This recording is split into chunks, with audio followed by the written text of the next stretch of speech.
How many times have you found yourself surrounded by people who seem to drain your energy? Today, let's explore an inspiring story that transforms the challenge of dealing with toxic people into a journey of personal growth and empowerment. Get ready to discover how to turn negativity into opportunity. In the heart of serene mountains, there was a small Buddhist monastery where peace and wisdom were cultivated like the flowers in the surrounding gardens. This monastery was a refuge of tranquility and reflection, until one day the arrival of a new apprentice brought an unexpected challenge.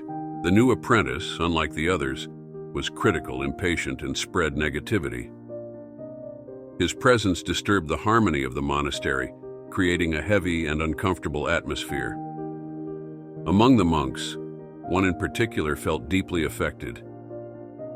He had found in the monastery a place of serenity, and the toxic presence of the newcomer was shaking his inner peace.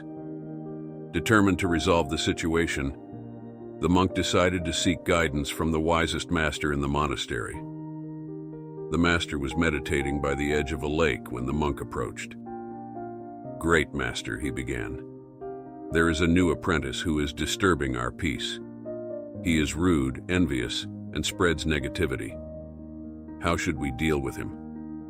The master, with a serene smile, asked the monk to bring a glass of water from the lake. When the monk returned, the master added a pinch of salt to the water and asked him to drink it. "How is the water?" the master asked. "Terrible. It's very salty," replied the monk, making a face. The master then asked the monk to throw a handful of salt into the lake and drink from the water again. "And now, how is the water?" the master asked. "Fresh and pure," replied the monk, surprised. The master then explained, "The salt represents the toxicity of people. When our mind is small like a glass, even a small amount of negativity poisons us. But when we expand our mind like the lake, the toxicity dilutes and loses its power over us." The monk decided to follow the master's advice and began working on expanding his mind and heart. But the practice was not easy. Daily, he was confronted with the provocations of the toxic apprentice. One morning, while meditating, the toxic apprentice walked by and deliberately kicked his bowl of water. The monk, instead of reacting with anger, took a deep breath and decided to treat the incident as an opportunity for growth. He began to see the toxic apprentice as a mirror, reflecting the parts of himself that needed healing. Each act of cruelty was a chance to practice patience and compassion. He remembered the master's words and tried to dilute the negativity in an ocean of kindness. Gradually, his perspective began to change. One night, the monastery was shaken by a scream. The toxic apprentice was in agony, writhing in pain on the floor of his room. The other monks, fearing his wrath, hesitated to help him, but the monk, moved by compassion, ran to him. Carefully, he took him to the infirmary and tended to his wounds.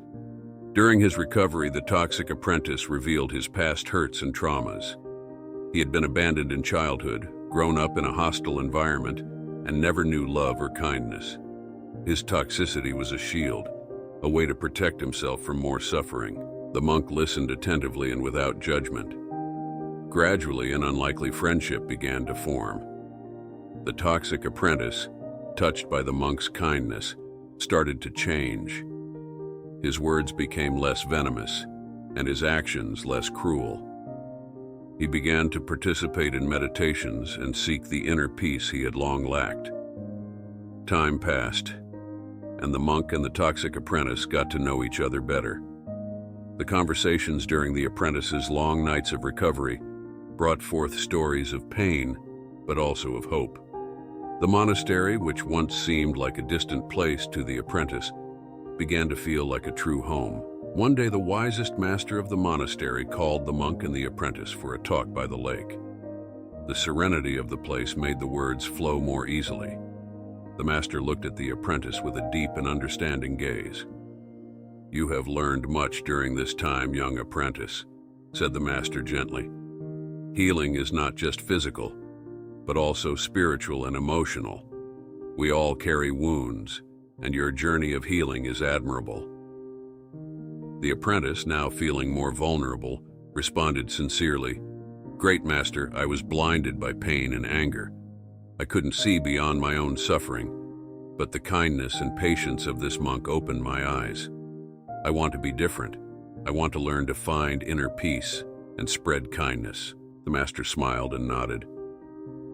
The first step to transformation is awareness. The next is constant practice. You are on the right path. Keep going. And remember that spiritual growth is an endless journey. In the days that followed, the apprentice began to dedicate himself more diligently to the monastery's practices. He participated in meditations, teachings, and community work.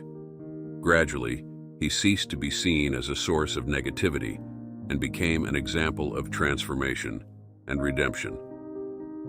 One morning, the monk and the apprentice were working together in the monastery's garden. As they planted new flowers, the apprentice paused and looked at the monk. "You know, I used to think that weakness was letting others into my life," he said thoughtfully. "But now I realize that true strength lies in allowing others to touch us with their kindness and teachings." The monk smiled and replied, "True strength lies in the openness of the heart. It takes courage to let go of pain and embrace healing. You have shown that courage every day."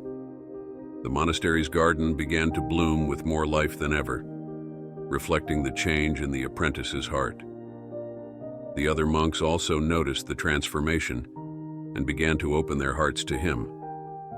What was once an environment of tension had become a space of harmony and mutual learning.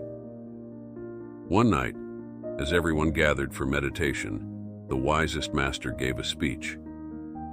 He spoke about the importance of compassion, forgiveness, and the ability to see beyond appearances. "True wisdom," said the master, "lies in recognizing that we all have the capacity to change.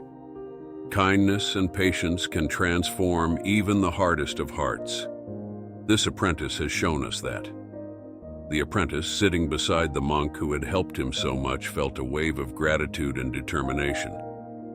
He knew the journey was still long, but he now had the certainty that he was on the right path. The monastery returned to being a refuge of peace and wisdom, not just because of its serene environment, but because of the transformation that had occurred in each heart residing there. The story of the monk and the toxic apprentice became an inspiration for everyone, showing that with patience and compassion, anyone can find inner peace and spread kindness around them. And so, in the heart of the serene mountains, the small Buddhist monastery continued to flourish, not only in its gardens but in the hearts of all who sought true wisdom there. In our daily lives, we often encounter people who, like the toxic apprentice, carry within them a great deal of pain and negativity. It's easy to react with anger or withdrawal, but this story teaches us a different path, the path of compassion and patience, expanding the mind and heart. Just as the master taught the monk, we need to expand our minds and hearts. When our perspective is limited, even small doses of negativity affect us deeply. But by opening our minds, we dilute this negativity and allow peace to prevail. Seeing beyond appearances. Often, someone's negativity is a reflection of their own hurts and traumas. Instead of judging, we can try to understand and offer support. This not only helps the other person, but also promotes our own personal growth. Turning adversity into opportunity. Every difficult interaction is a chance to practice patience, kindness, and compassion. Instead of avoiding challenges, we can see them as opportunities to become better individuals. The power of kindness. True strength lies in being kind even in the face of adversity. Small acts of kindness have the power to transform hearts and create an environment of harmony around us. The journey of growth. Personal growth is a continuous journey. We need to be willing to learn and change, knowing that each step, no matter how small, brings us closer to becoming the best version of ourselves. In our daily lives, we can apply these teachings by treating others with more compassion, patience, and understanding. By doing so, we not only help transform the lives of those around us, but also find our own peace and happiness. Remember, true change begins within each of us, and with each small act of kindness, we create a better world for everyone. If you enjoyed the story and it resonated with you, don't forget to like, share, subscribe to the channel, and turn on the notification bell so you won't miss the next videos. So, until the next video.